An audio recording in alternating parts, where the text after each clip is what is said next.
Silakan Pak Gubernur. Warahmatullahi wabarakatuh. Salam sejahtera bagi kita semua.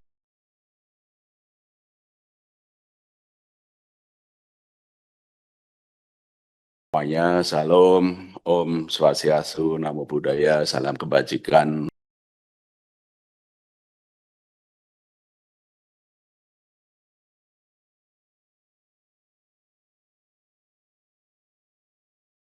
Rahayu. Yang sama-sama Ibu dan Bapak-Bapak, anggota kami hormati, Bapak Menteri dan Kepala Bappenas beserta jajaran dan Ibu Ketua OJK beserta jajaran. Terima kasih atas kesempatan makro yang nanti dijadikan dasar untuk penyusunan APBN tahun 2027. Telah banyak disampaikan oleh Pak Menteri Keuangan dan Pak Kepala Bappenas. Oleh karena itu, kami akan menyampaikan pandangan-pandangan Bank Indonesia terhadap asumsi makro khususnya pertumbuhan, nilai tukar, dan inflasi. Saya mulai dari yang pertumbuhan. Kami melihat bahwa 2027 pertumbuhan ekonomi kita akan jauh lebih tinggi. Perkiraan kita 5,1 sampai dengan 5,9. Tapi mendengarkan dari Pak Menteri Keuangan dan Pak Kepala Bappenas, kami yakin bahwa itu akan lebih ke batas atas kisaran, didukung oleh permintaan domestik konsumsi yang sangat kuat, 2/3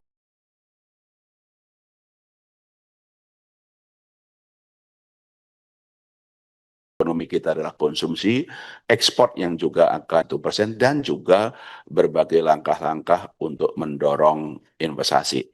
Setidaknya, kalau kita menyimak tadi dari Pak Menteri Keuangan dan Pak Kepala Bappenas, ada 3 faktor utama kenapa keyakinan kita pertumbuhan ekonomi kita tahun 2027 akan lebih tinggi. Satu, bagaimana kebijakan fiskal yang tadi disampaikan oleh Pak Menteri Keuangan adalah pro-growth dan pro-welfare. Dengan berbagai kebijakan-kebijakan tetap prudent, dengan defisit yang rendah terkendali, tapi bagaimana efisiensi, relokasi, anggaran-anggaran yang lebih efisien, lebih produktif, dan termasuk mendukung kesejahteraan masyarakat. Pro-growth, pro-welfare-nya itu akan mendukung pertumbuhan ekonomi. Yang kedua, tadi juga kita mendengarkan Pak Kepala Bappenas menyampaikan program kerja prioritas nasional, baik berkaitan ketahanan pangan, ketahanan energi, maupun yang lain-lain yang terorkestrasi secara baik, termasuk juga program-program untuk hilirisasi dan industrialisasi dari sumber daya alam yang digariskan oleh pemerintah. Yang ketiga, kami juga akan terus memperkuat koordinasi Bank Indonesia dengan pemerintah untuk sama-sama turut mendukung pertumbuhan ekonomi yang berkelanjutan. Khususnya nanti kami akan jelaskan dukungan Bank Indonesia untuk pertumbuhan khususnya dari kebijakan makrobudensial, sistem pembayaran maupun juga ekonomi kerakyatan. Itulah mengenai pertumbuhan ekonomi.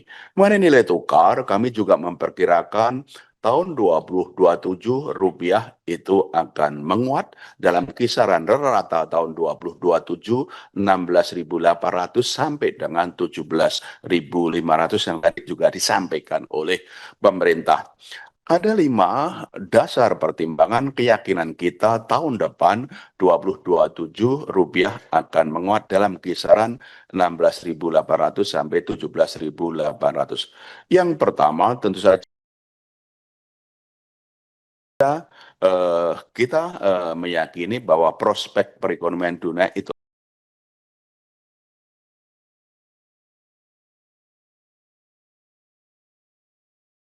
akan membaik. Ya, gejolak global sulit diprediksi dan juga persepsi risiko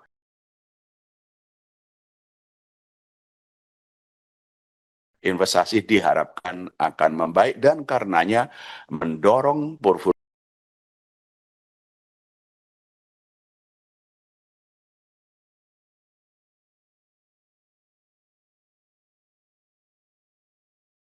yang sekarang baik, neraca pembayaran yang tetap sehat dengan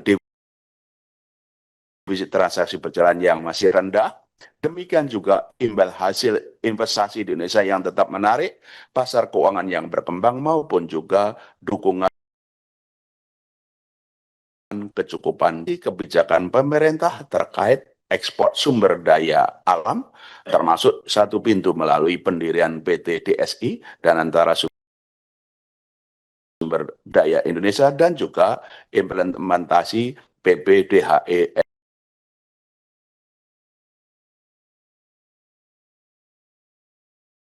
SDA yang baru. Kebijakan-kebijakan ini kami meyakini besar dan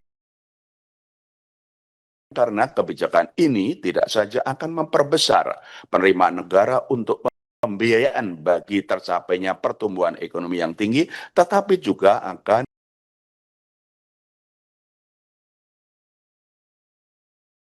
meningkatkan devisa, meningkatkan cadangan devisa, dan mendukung untuk terus menggunakan seluruh instrumen yang tersedia untuk menjaga stabilitas dan memperkuat nilai tukar rupiah, termasuk bagaimana kami tetap menjaga kecukupan cadangan devisa, melakukan intervensi baik secara tunai dan forward di dalam negeri maupun juga secara forward di luar negeri. Bagaimana kami berkoordinasi dengan fiskal untuk bagaimana imbal hasil portfolio inflow asing tetap akan masuk, juga bagaimana perluasan instrumen dan transaksi di pasar uang dan pasar falas dan likuiditas perbankan yang cukup. Dan tentu saja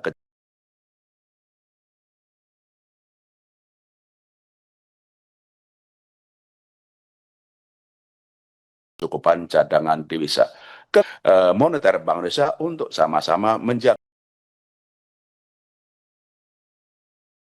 stabilitas makroekonomi dan mendorong pertumbuhan ekonomi yang lebih tinggi. Sebagaimana kami juga berdua, Pak Menteri Keuangan dan saya juga menyampaikan kepada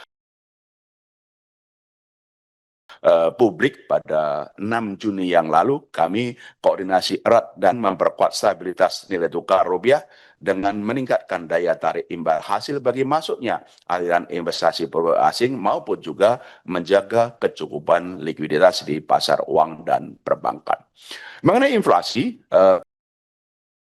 kami meyakini bahwa inflasi tahun 2027 tetap berada dalam kendali sasaran 2,5 plus minus 1% atau 1,5 sampai 3,5%. Inflasi kita rendah dan ke depan tetap akan rendah. Kami akan menjalankan kebijakan moneter yang konsisten, yang kredibel untuk menjaga inflasi. Kami terus akan berkoordinasi dengan pemerintah baik pusat dan daerah untuk pengendalian inflasi dari harga pangan maupun harga yang diatur oleh pemerintah. Itulah pandangan-pandangan mengenai ekonomi makro, dan slide berikutnya kami mengupdate kembali beberapa kebijakan yang telah kami sampaikan sebelumnya, yaitu kebijakan moneter kami memang kami fokuskan untuk menjaga stabilitas, khususnya stabilitas dari gejala global. Kami telah sampaikan 7 langkah dalam menjaga stabilitas nilai tukar. Satu, intervensi dalam jumlah yang besar untuk stabilkan nilai tukar rupiah dari gejolak global seperti tadi, baik spot tunai di DNDF di dalam negeri maupun offshore NDF. Kami yakinkan bahwa cadangan devisa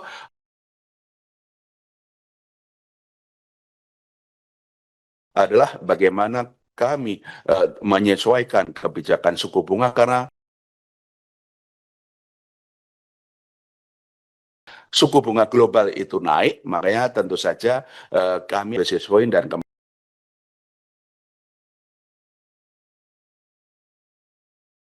kemarin 25 basis point untuk inflow dan sekaligus menjaga stabilitas nilai tukar dan inflasi. Nomor 3, tentu saja bagaimana menarik kembali investasi portfolio khususnya melalui SRBI, baik berkaitan dengan struktur suku bunga maupun juga nomor 4, kami bersama juga fiskal menjaga kecukupan likuiditas di pasar uang dan perbankan, khususnya kemarin mengaktifkan kembali window lelang repo tenor 3, 6, 9, dan 12 bulan, sehingga kapanpun, berapapun bank yang memerlukan Bank Indonesia, kami akan penuhi kebutuhan likuiditasnya, sehingga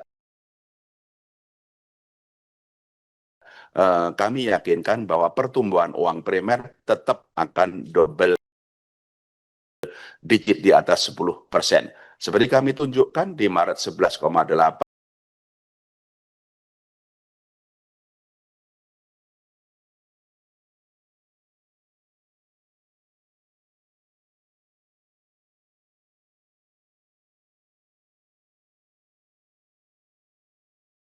dan kemarin juga di bulan Mei 14,8.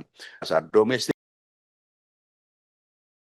ini untuk mengurangi transaksi yang spekulatif. Nomor yuan rupiah sudah ditransaksikan di dalam negeri. Local currency transaction, penyelesaian transaksi perdagangan dan investasi, yuan dengan Indonesia dengan Tiongkok sangat besar. Tahun lalu lebih dari 25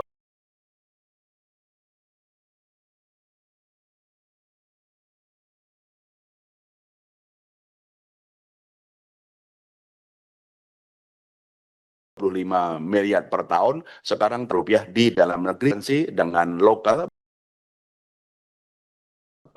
khususnya juga dengan Indonesia dan Jepang.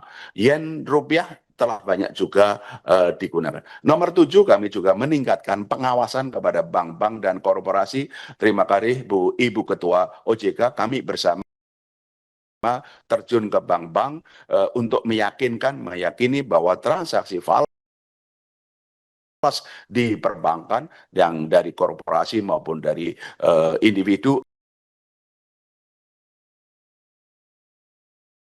itu harus ada underlying-nya. Bagaimana kami menggunakan kebijakan makro Budisel dan sistem pembayaran untuk bersama turut mendukung pertumbuhan ekonomi nasional.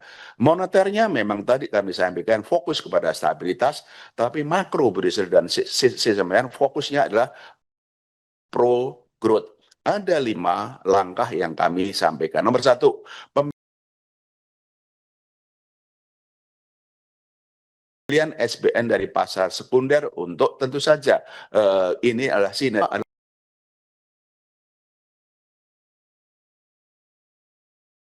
peningkatan insentif likuiditas makro. Ini berupa penurunan kewajiban kepada bank-bank yang menyalurkan kredit koordinasi dengan KSSK, khususnya dengan OJK, termasuk kredit ke sektor prioritas pemerintah yang tadi oleh Pak Kepala Bappenas sudah sampaikan. Saya berikan insentif likuiditas. Juga kami mendorong bank-bank untuk juga bagaimana semakin melakukan efisiensi sehingga suku bunga kredit bisa lebih rendah. Sampai dengan Mei 2026 kami sudah memberikan insentif likuiditas. 3 adalah kami longgarkan seluruh instrumen kebijakan makro Brazil. Kami longgarkan termasuk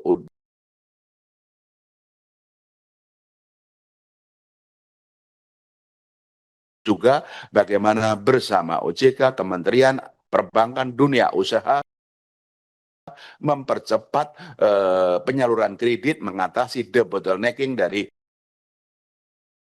permintaan dan penawaran dalam program PINISI, percepatan intermediasi bayaran.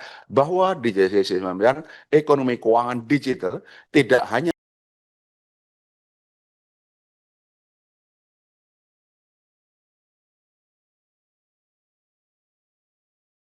meningkatkan produktivitas, antara kami gerakkan 46 kantor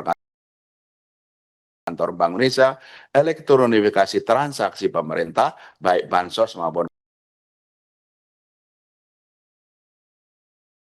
keuangan Pemda, juga perluasan kris antar negara, local currency transaction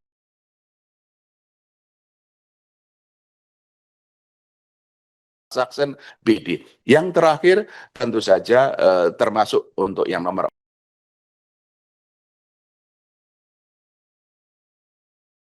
4 ini kami akan terus perluas Kris setelah dengan coba India untuk turis dari India.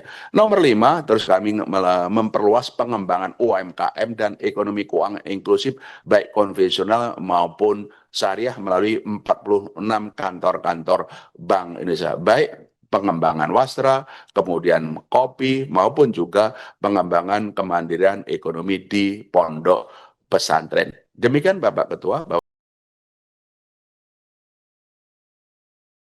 Bapak Pimpinan, Ibu yang dapat kami sampaikan mengenai sinergitas ini sangat